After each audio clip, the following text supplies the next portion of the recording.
कहते हैं कि इसने कुरान घड़ लिया है। इफ्तरा, ये इफ्तरा का माना भी आप तवज्जो फरमा रहे। एक होता है किज़्ब, झूठ, एक होता है इफ्तरा।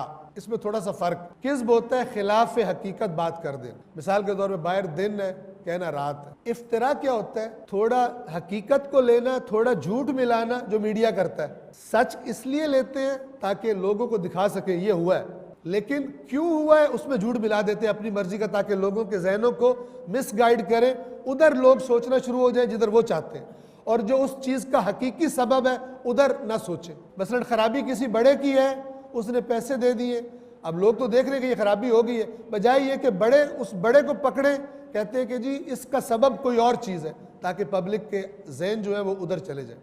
इसे कहा जाता है इफ्तरा। असल में काट छांट करना, जैसे दर्जी को आप कपड़ा देते हैं वो उसको काट कर आपके साइज का कर देते हैं,